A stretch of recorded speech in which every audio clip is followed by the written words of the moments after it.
Hello crafties, welcome to another video. My name is Infiniti and today I am here to kind of show you guys a technique that I like to use. So, buttons. We love them, we hate them, we use them. So what I wanted to show you guys today is how I go about making buttonholes on my crochet projects. And I actually have two different ways. I kind of lean to my first one more than my second one usually with my projects. So this first method is actually going to be the one where I work along the edge and I create the buttonholes like row by row, and I'm going to use a different color, but I'm going to use this end of my swatch because why not. And then I have a second method which actually creates the buttonhole as you go along, and that one's really easy to do. I actually made this swatch using my well, not mine, but using the method where you crochet 2 rows at a time. So this can work. You just have to know the dimensions of the buttons that you're going to be sewing on the other side. Alright, and without further ado, I'm going to just jump into this tutorial. Alright, method 1. So for method 1, I'm going to be using this edge of my work.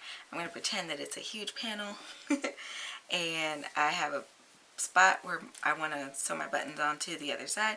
So this is going to be my pretend button. It's just a stitch marker, but you of course would want to have your buttons picked out, know the dimension of it so you can determine how large or how small you want to make your buttonholes. I'm just going to put mine just right in the middle, right there. Now I have another color for visibility, so hopefully this works out. I'm going to insert my hook into that first stitch of the row, and I'm just going to connect my yarn.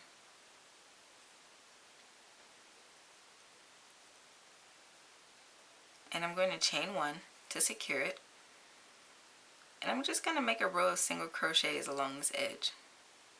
If you've seen my knit along for my Frostfighter face masks, then this is the method that I use to make my buttonholes for that.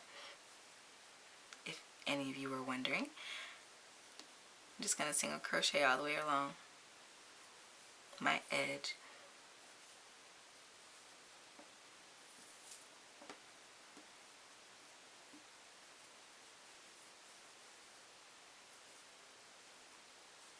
Now this method usually gets used for smaller projects of mine or projects where I need a little more subtlety in the button thing, but okay.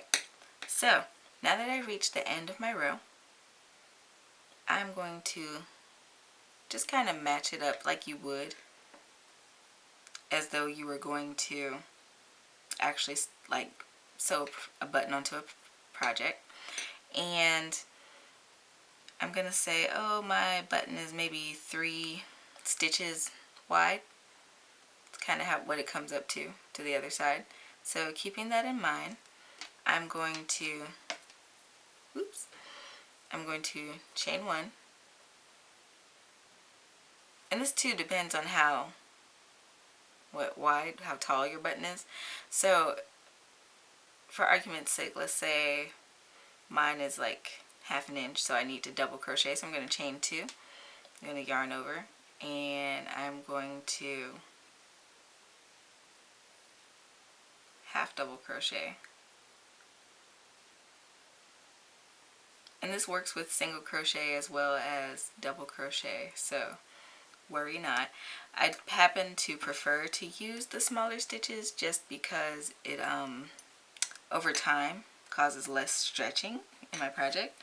I'm just going to get a couple more stitch markers here, and I'm going to look at those 3 stitches that I kind of pointed out and mark them so I don't go past my point, because I've done that before and I had to frog. It's terrible. Ugh, just so terrible. 1, 2, 3. Okay. So now that I have those marked, that makes life a lot easier. And I'm going to insert my hook into that last one. Now I marked them because I'm going to be skipping those stitches that my button is going to be going through. So I said 3, so I'm going to chain 3.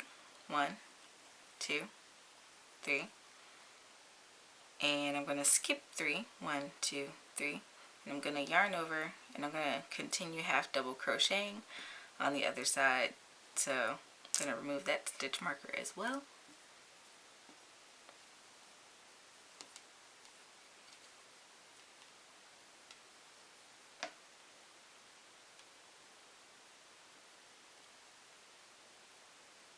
And just watch your tension. Alright, and half double crochet, and half double crochet.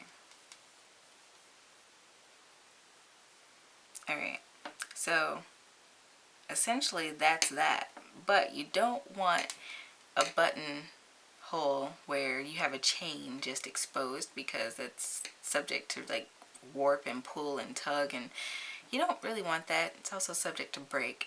So what I do is I chain one, I turn my work, and I just go back and make a full row of single crochet. So I single crochet in the base of that chain one, and I single crochet in the next stitch available.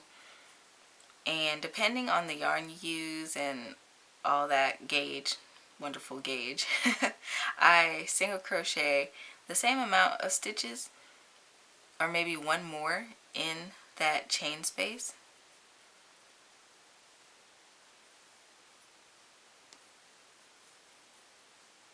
Three. See here, it's appropriate to do a fourth one, in my opinion. Alright, and then on the other side I'm just going to single crochet in those actual stitches.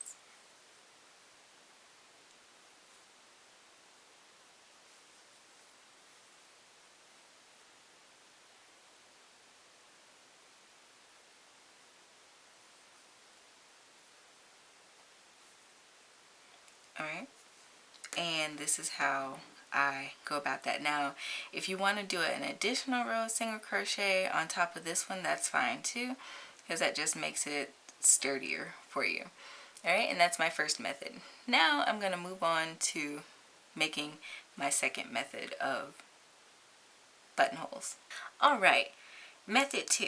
So let's say you're making a project and you've been working 2 rows of double crochet at one time, and you don't really want to break that pattern of doing that, but you want to make your buttonhole. So what I do is I yarn over, and say my button is the width of the next 3 stitches, so I need to make a hole that would accommodate that. So I would yarn over, I would insert my hook into this vertical bar, and I would yarn over, pull up a loop, and then I would want to chain 1, and then I would yarn over, pull through 2, yarn over, pull through 2. Okay, and then I would do that again. So yarn over, insert my hook into this horizontal bar that we just made, yarn over, pull up a loop, yarn over, chain 1, then yarn over, pull through 2, yarn over, pull through 2. And because I have 3 stitches that I'm trying to cover, I would do that one more time. But if you lay your work out, you can see that these stitches are matching up with the stitches that I'm trying to skip down here. So now what I want to do is yarn over, insert my hook into that vertical bar that we just made, horizontal bar that we just made, yarn over, pull up a loop, yarn over, chain 1, then we're going to yarn over, pull through 2, and yarn over, pull through 2. Okay, and that covers the span of 3 stitches that I'm trying to skip here. Now, you guys are wondering, like, how do you go back to doing your 2 rows at once? Well, that's really simple. So again, we're going to yarn over. We're going to insert our hook into that horizontal bar that we just made here. We're going to yarn over, pull up a, yarn over, pull up a loop, and then we're going to yarn over again, and we're going to make sure we're skipping those 3 stitches that we just made this little bridge for, and we're going to work into that 4th stitch. So once we insert our hook, we're going to yarn over and pull up a loop, and then you would yarn over, pull up 2, yarn over, pull through 2, yarn over, pull through 2, and then yarn over and pull through those last 2. And then you can, from there, you can continue to work your stitches 2 rows at a time.